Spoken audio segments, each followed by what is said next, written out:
جو آپ کو لیڈ کر رہا ہے بندہ وہ کیسا ہونا چاہیے. اچھا یہ آپ نے تہذیب و ثقافت کی جو بات کی یہ واقعا اثر انداز ہوتی ہے. آپ ان کی تہذیب ان کے مقصد کے لیے اپنے مقصد حاصل کرنے کے لیے اپنا ملک حاصل کرنے کے لیے اپنی زمین حاصل کرنے کے لیے شعر و شاعری کہنا ہے. بالکل یہ ماحول جو ہوتے ہیں جیسے ڈیفرنٹ ہوتے چلے جاتے ہیں, ہر ماحول میں جو آپ کے احساسات و جذبات اس وقت آپ فیل کر وہ رہے ہیں بالکل تبدیل ہوتے چلے جاتے ہیں. یعنی اب وہ اپنی کلام کو اپنے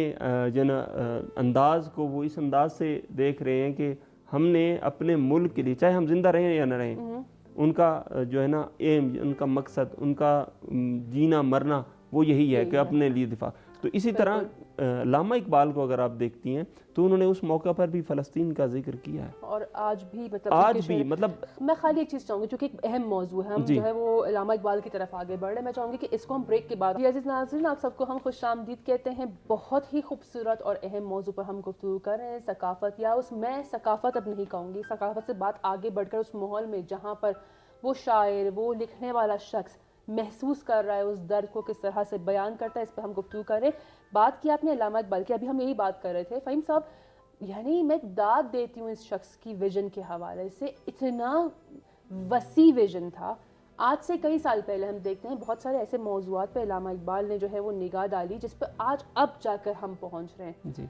تھوڑا پہلے اس حوالے سے بتائیے کیا تھا اس شخص کے ذہن میں, اس عظیم شخصیت کے ذہن میں کہ اتنا کلیئر ویژن اور اتنی ٹھوس بات انہوں نے اپنے شعر کے ذریعے بیان کی. دیکھیں میں مزے کی بات آپ کی خدمت میں عرض کروں. یہ تو اب فلسطین کا مسئلہ جو میں نے آپ کے پچھلے سیکشن میں ذکر کیا, دیکھیں تہران ہو گر عالم مشرق تو شاید کرۂ ارض کی تقدیر بدل جائے, علامہ اقبال کا شعر ہے. بالکل آپ دیکھیں آج سے تقریباً کوئی 100 سال تقریباً ہونے کو ہیں پہلے انہوں نے ایک بات کی کہ اس تہران کو اگر اس ویژن اس کو آگے بڑھایا جائے, اور اس میں انہوں نے ایک کیپیبلٹی دیکھی, انہوں نے ایک چیز دیکھی ہے کہ جو آج ہم اس کو محسوس کر رہے ہیں, اس وقت کسی نے نہیں دیکھی, اس وقت نہیں دیکھی کسی نے. جس انداز سے علامہ اقبال نے تہران کو دیکھا یا خود ایران کی جو حیثیت ہے اس کو سمجھایا لوگوں کو کہ دیکھو میں آج جو چیز دیکھ رہا ہوں نا, جو جنیوا کی طرف نگاہیں کر کے بیٹھے ہیں کہ یہ سارے دنیا کے مسائل کو حل کرے گا, نہیں, تہران میں وہ کیپیسٹی ہے اور وہ آج شو کر رہا ہے. دیکھیں یہ ایک جو آج کل کے زمانے میں جو حالات بن رہے ہیں, دنیا تقریباً 2 حصوں میں بنٹ رہی ہے. 2 حصوں سے مراد یہ ہے چونکہ بلاکس بن رہے ہیں, تو ایران ایک ایسے بلاک میں ہے کہ جو حتیٰ نہ صرف یہ کہ مسلمان کنٹریوں میں سب سے میں کہوں گا جو تاج ہے ایران کے سر پہ ہے, کیونکہ اس نے مسلمان وہ ممالک جو, میں یہاں شیعہ سنی کی بات نہیں کر رہا, میں اسلام کی بات کر رہا ہوں, انسانیت کی بات کر رہا ہوں. ایران نے ہمیشہ انسانیت کی بات کی ہے, چاہے وہ کسی افریقہ کا بندہ ہو, چاہے وہ مسلمان ہو یا نہ ہو, چاہے وہ کافر ہو, لیکن اس نے کہا ہے کہ مظلوم کے خلاف جو بھی ایکٹ ہوگا, جو بھی بات ہوگی, میں اس کے اگینسٹ ہوں. جو بھی ظالم ہوگا جو جہاں کا ہو, چاہے وہ اپنے اطراف ممالک کا ہو, بڑے سے بڑے پاورفل کنٹری سے مطلب اس کا وہ بلانگ کرتا ہو, تو میں اس کے خلاف آواز بلند کروں گا, یہ ہے. اور اس کو سعدی نے میں کہتا ہوں اس سے پہلے دیکھ لیا تھا. تو بہرحال میں سعدی کی طرف بعد میں ہوں گے کہ اس بات کو مکمل کروں, ایران نے ہمیشہ حماس کا, فلسطین کا ساتھ دیا. بالکل ایسے ہی. اور اس کو علامہ اقبال نے اپنے اس دور میں, جب یہ دیکھیں نا کہ علامہ اقبال جس دور سے گزرے ہیں وہ بڑا سخت دور تھا, ایک ایسا ٹرننگ پوائنٹ تھا جہاں پر مختلف ممالک اپنے مطلب مستقبل کی طرف دیکھ رہے تھے, لیکن اس قوم کو بیدار کرنے میں ان کا بہت بڑا ہاتھ ہے. یہاں پر انہوں نے آ کر کے انہوں نے دوسرے ویسٹرن کنٹریز کو ایک پیغام دیا ہے کہ آپ یہ سمجھتے ہو کہ اس فلسطین پر یہودیوں کا حق ہے, تو پھر جو آپ کا ہسپانیہ ہے, اسپین, اس پر بھی تو عربوں کا آپ کیوں نہیں مانتے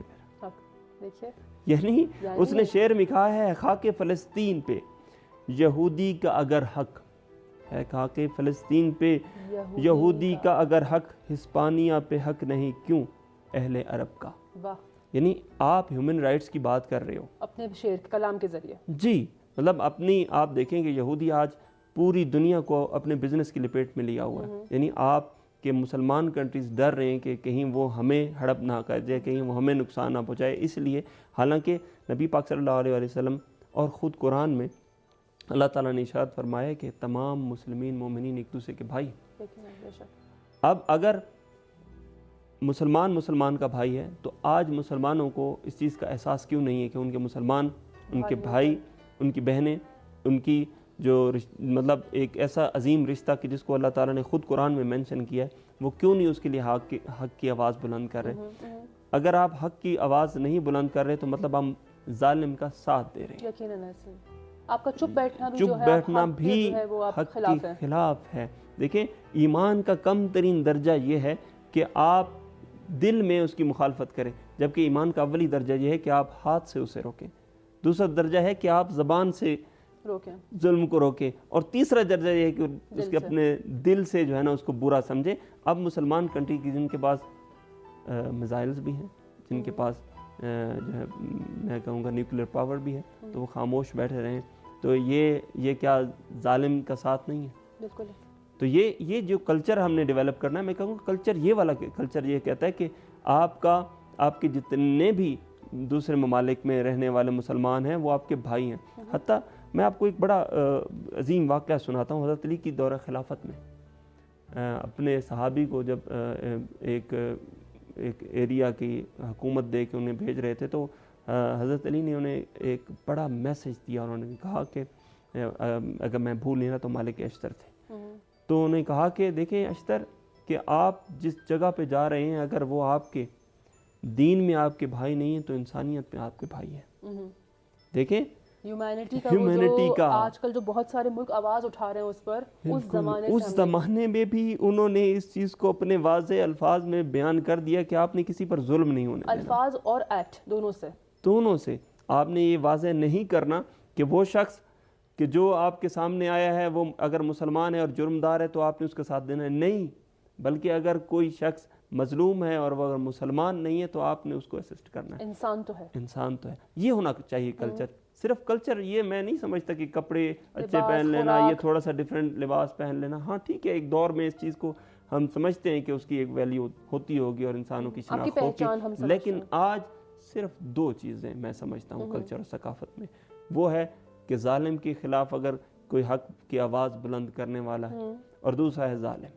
یہ دو چیزیں اس پار ہے یا اس پار ہے؟ اس پار۔ میں یہ سمجھتا ہوں کہ اب کلچر یہ رہ گیا ہے زمانے کا کہ یا تو آپ ظالم ہیں یا آپ مظلوم ہیں، اور مظلوم بھی وہ کہ جو ظلم کے اگینسٹ آواز بلند کرے۔ تو اگر آپ یہ نہیں کر رہے تو آپ نہ مسلمان ہیں نہ آپ انسان ہیں، کیونکہ جانور بھی اسی طرح ہی زندگی گزار رہے ہیں کہ کوئی آتا ہے شیر کی طرح، وہ کسی ایک کمزور پر حملہ کرتا ہے، اسے اٹھا کے لے جاتا ہے، اسے کھا لیتا ہے، کسی کو پرواہ نہیں ہوتی، سارے چپ کر کے اپنے راستے پہ چل پڑتے ہیں۔ بالکل ایسا ہی ہے، حتیٰ اس کے جو ہے اسی کے ہمزاد جو ہیں وہیں کھڑے دیکھ رہے ہوتے ہیں، پورا ماجرا وہیں پہ کھڑے دیکھ رہے ہوتے ہیں، تعداد بھی زیادہ ہوتی ہے اور وہ شیر اکیلا آتا ہے۔ لیکن اگر ہم بھی اسی نہج پہ چل رہے ہیں تو ہم میں اور ایک حیوان میں کوئی فرق نہیں۔ بہت ہی خوبصورت بات آپ نے یہاں پر کہی، یقیناً ہم سب جو ہے اس بات پر غور کریں گے میں آئیں گے۔ اور ایک بہت عظیم شعر ہے، کہتے ہیں بنی آدم اعضائے یک دیگر ہیں، یعنی اس مصرے میں کہتا ہوں کائنات انہوں نے سمیٹ دیا۔ بالکل ایسا ہی ہے، یعنی آپ وہ آدمی، وہ انسان ہی نہیں ہے کہ جو دوسرے کا درد نہیں سمجھتا، کیونکہ دیکھیں ایک دوسرے کا بدن کا حصہ ہونا، جب بھی آپ کو کہیں پہ بدن کسی حصے پہ چوٹ لگے، تکلیف محسوس ہو، تو آپ کا پورا جسم تڑپ جاتا ہے۔ بالکل ایسا ہی ہے۔ کیوں نہیں یونائٹڈ نیشن، کیوں نہیں OIC مسلمانوں کی جو بہت بڑی تنظیم ہے، اور دوسری تنظیمیں جو ہیومن رائٹس کے لیے ہمیشہ آواز بلند کرتی ہیں، ایک جانور مر جائے کسی کنٹری میں، پاکستان میں ایسا ہوا کہ ایک ہاتھی مار گیا تو اس کے اگینسٹ آواز بلند ہوئی، کوئی جانور اگر دنیا سے مطلب ختم ہو رہا ہے تو اس کے اگینسٹ ایک تحریک چلائی جاتی ہے، کیمپینز چلتے ہیں۔ غزہ میں ہونے والے مظالم جن میں چھوٹے چھوٹے 4-5 سال سے بھی چھوٹے کے بچے جن کو میں نے دیکھی ہے اپنی آنکھوں سے ویڈیوز، کہ وہ دھماکے میں ایک ہی شب میں ایک حملہ ہوا ہاسپٹل پہ اور 500 افراد وہیں پہ